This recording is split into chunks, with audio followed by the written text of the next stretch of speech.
Hey there everybody, it's your girl Andrea Dialect, aka Miss Dialect. Oh, and I just, it's kind of late, but creativity is vamping. And I was writing one of my bedtime stories tonight. And I said, let me come in here and do a quick taping. And came across this instrumental. I thought it would be nice to have a little background music. And so, of course, when I put that on, some words start flooding in. And so I thought, it'd be nice to intro into the stories. So I'm finished writing it, but it's starting to come to me. It goes, morning, come. Save me from these dreams. Morning, wake me before these dreams take me. Ghouls and goblins come. I see, then I run in my dreams. 'Cause I wanna be free. Dream catcher, come catch me. I see you, sun, finally free. But I seems lately these dreams are coming when I'm awake. Oh no, wait.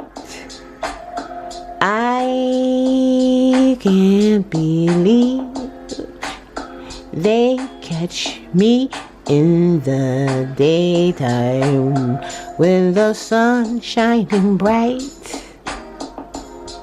Oh, what a life. My blessed is cursed.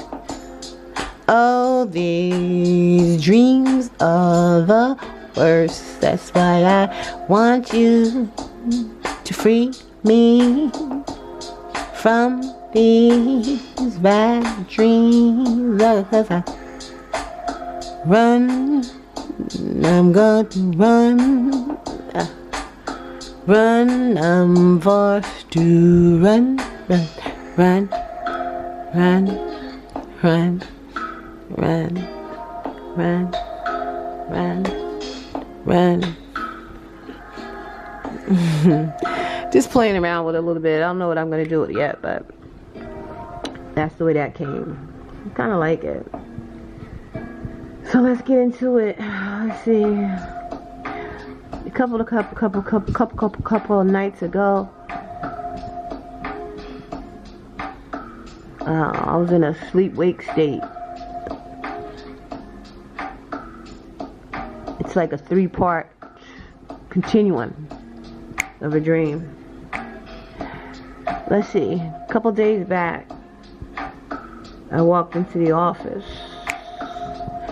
and as I was passing through, I'm usually quite the entertainer when I walk in the room. Slapping 5, hugging, bugging with all my coworkers. And funny thing.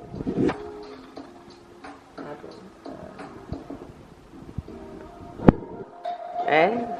Now as I'm walking ahead, one of my coworkers was, saying something to me. I was walking towards him and we were going back and forth about something. And then something said to me, it says, look to the side slightly. And I looked to the side and there was an office there and it's a big window, like a bay window opening. And it's a door. And when I look in there, there's a person sitting in a chair, one that I knew of. But surrounding this person was the darkest of dark.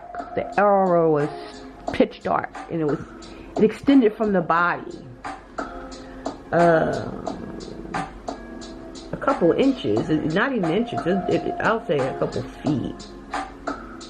All right, and I looked from my side and I go, and then the person was so angry, and that anger was directed towards me. But when I glanced over, I really didn't pay any attention because I was playing back and forth with the coworker. And when I looked in the room, it was just like in a very matter-of-fact way, you know? And so I go, you know, and I look, I was like, well, why is she so angry? Like, wow. But it didn't really pay any attention to me because I forgot that it was during the day and the room was so dim. And that energy encompassed the whole space. So I was probably looking at it from a more of a spiritual realm. But it really happened. It was 2 individuals in that office. The female, the dark energy was around her. And like I said, that aura was extended throughout the room. And it made the space look very dark. And it was daylight. It was daytime on a bright day. Didn't really pay much attention to it because, you know, the voice told me to look from the side, right? Now check this out. So, usual day. Did my work. Go home. So, that night, right? I get this phone call and I get this news. Nope. Let's back that up. So that night, I was very tired that night when I finally made it home, running around doing a lot of different things. And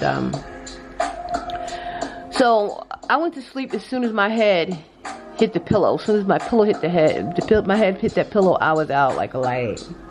And this is what happened. It was a pallet on the floor. And my daughter was sitting on it. Now mind you, the room was dark. And just above her head in this little small area, the room was dark. The pallet I could see because right above her head, it was faintly lit. Not much light. And it was like the backdrop. The light was from the backdrop. I could see her barely. With her chocolate complexion, I could see her barely. So she was sitting Indian style on the floor. And I immediately came in the dream and sat to face her sitting Indian style in this very small area. So when I began to sit down, as I sat, and I was, you know, mimicking her positioning by getting ready to put them across my legs and crossing my legs, she said to me as she was looking at me with this very disturbed and perplexed look on her face, and she said, what is that? Mommy, do you see that? And I said, see what? She said, do you see that? And I said, see what? And then that same voice that talked to me that day in the office said to me, look to the side, right? So when I looked to the side of me, now mind you, the room is dark. It's only that small light overhead, shining over her head, just enough for us to see. And when I looked to the side, I saw darkness. I felt it was the same energy that was in this space the day before. It was the same energy. And it was confirmed because the darkness in the dark, the shadow of this entity that was behind me that she saw that I was now looking at from the side view had a purple necklace around its neck, like one of those strings or so that you use to put your keys on or to put your ID on or something like that. That was around the neck. So as I looked in hindsight at the dream, it told me that showed me that it was the feminine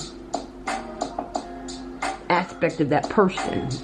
So those two entities were the same thing. So in that dream, that entity was behind me, and she asked me, did I see it? But I looked down from the side view, and I saw the shadow of the darkest of dark.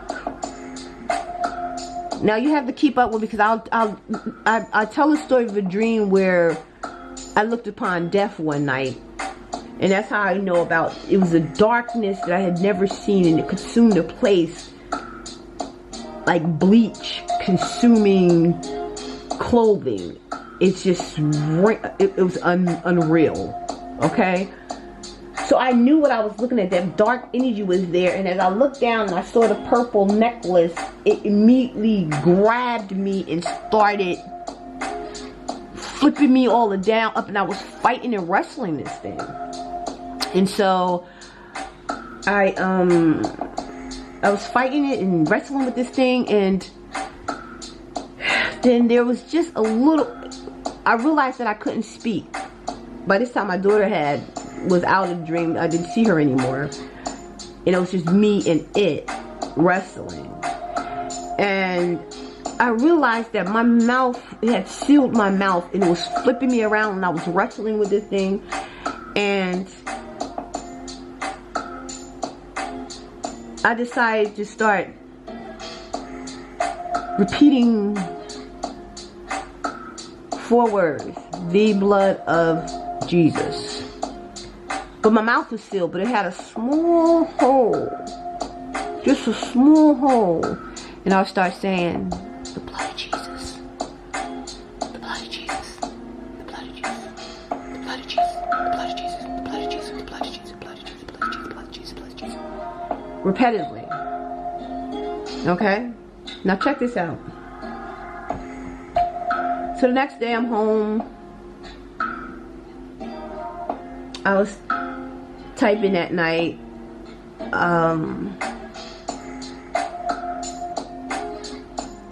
Someone called me and I was talking to them and I was typing, and they had asked me to recite something for them on the phone, and I recited it for them. And shortly after, I received a phone call, a very disturbing phone call. And what happened the night before confirmed to me the phone call, because I knew something was going to happen, because usually when I have these dreams, something usually happens, but I didn't know what was going to happen. And I looked back and I said the dream was confirmed. It had warned me about the dream, that someone was trying to silence me. Now, I thought that was it about the dream, but it was not. And I'll give you another version of what happened that morning when I was at the, no, it wasn't that morning. This situation happened a couple days prior to everything happening, where I was at the library. But I'm not going to get into that because that's another story. But it's all very relative to what I'm saying to you right now. And, right? So there you go. We have the first day when I went to the office, kidding around with all my friends, right? Kidding around with all my friends. And it said, that voice said to me, that still voice said, look to the side from your peripheral.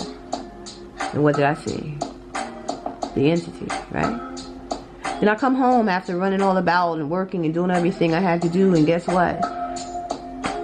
Before I could lay my head on the pillow, I fell asleep. And then, in the dream, this force began to, remember, wrestle with me, right? Now, what did still voice say? It said, prior to, it said, look from your side view, right? Now let me tell you how God works, right? So I was talking to one of my co-workers today, me and her, she and I had met up, and we were talking, we were sitting at the bus stop, and we was talking, and I was telling her about the different 3 parts, this scenario, this dream, and she was intrigued by it, and we were communicating about the dream. And then as she left, right, let me tell you what God says to me, because I have been so heavy by what I'm feeling and seeing around me. It's a lot going on in the world, and we look outside of ourselves, we're going to see that in this world there's things that's going to happen to come that's going to be mind-boggling. And what God told me is that we have to look at things from the side angle, because if we look at it dead on, we're not going to be able to see it. in the essence of what we need to see it. So he needs you to look to the side and look at it from an angle. And you'll be able to see what you're looking at. Now, secondly, what that still voice told me is that a lot of people can't handle the fact that if you are going through anything, to call the name that I just said in that dream, the blood of Jesus. I have done it in situations and you will not believe. Instantaneously, it has come to save me. What?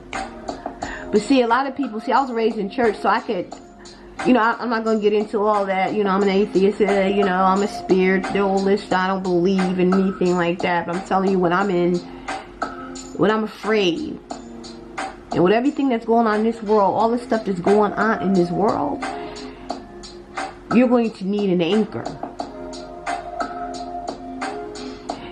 And that small voice told me to say to you that it told me, he said, go back to when you were a child. And I went back into my head. In the church, he said, the church mothers. I said, what? He said, what do you see? I said, I see the church mothers. And they're in prayer. Back in those days, those church mothers, they used to pray. Like my mother, they used to pray. My mother and them used to pray. They were prayer warriors. And they were prayer warriors, and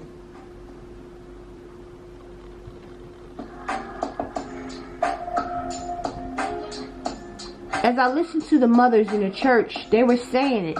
The blood of Jesus. The blood of Jesus, the blood of Jesus, the blood of Jesus. And they were saying it so fast that the words changed. And that's what God says. Even if Satan, evil, try to distort the name, the blood of Jesus, encompassed in the name is the real name for those of you who cannot wrap your head around the blood of Jesus. When you say it repetitively, it goes, the blood of Jesus, the blood of Jesus, the blood of Jesus, the blood of Jesus, the blood of Jesus, and it changes. Oh yeah. Good is no sitting duck. It's foul proof. It thinks of all the things that we never think of. It protects us when the storms come. The blood of Jesus has saved me time over and time over again. I don't have any qualms with the blood of Jesus. But for all you who cannot handle or wrap your head around saying the blood of Jesus and thinking it's too far out, or it's have a negative connotation to it, you can't handle it, know that if you say it repetitively, you are speaking in a tongue, in a language that is unbeknownst to you, but is very known to the real person in charge, the one that will come to you. See, all you got to do is, the voice is the feelings. And if you call that name out like a child do when they are in danger and they know their father is around or their parents are around, with all the force that you have, know that no matter who tries to silence you, be it our government, the people next door, family, friends, folks, blood of Jesus. The blood of Jesus, the blood of Jesus, the blood of Jesus, the blood of Jesus, the blood of Jesus, the blood of Jesus, blood of Jesus. What? He knows his name. Good ain't no sitting duck. Alright?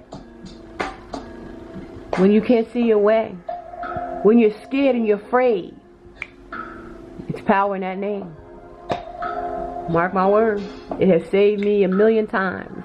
Those nights when I was laying in my bed, didn't know where my children were, where their heads were, the things that they're dealing with. I use that name. There's power in that name. The power of prayer. Prayer is just a repetitious decree. When you say that name, that means that you know somebody's a coming. Now you can look around this world and evil got you thinking that they got that stuff on lock. But I'm telling you, there's a spiritual change going on in this world. And I'm telling you, I can feel presence very near. Look at the things from your perception of the side, angle. Right? I promise you. I promise you. Look at it from the side. Whether you're fighting something in your dreams at night, warring in your own household, when your own children or family come across as being the enemy. It's power in that name. Prayer. We are spirit beings, so we must fight from a spiritual realm. This is Andrea Dialect. Bedtime stories. Real stuff. Real talk. That entity was just as real, and I feel it. Evil is... Because we live in... A lot of people are living on lower rung, and that's the collective consciousness. You gotta start getting your weight up on a spiritual level. Teaching it to your children. Getting those minds up. Start looking things from a different angle. Because guess what? Morning will come. Hey! Morning will come. That's why a lot of times I can go to bed at night. Because I know morning must come. Huh. Morning must come. Good to know sitting duck. Good to know sitting duck so you don't have to run, run, run, run, run. I'm still trying to think of a name of this one. Andrea Dialect, aka Miss Dialect. Bedtime stories with a little lullaby twist in here. Andrea Dialect lullaby. It's been real. Evil is real, but good ain't no sitting duck. Over and out.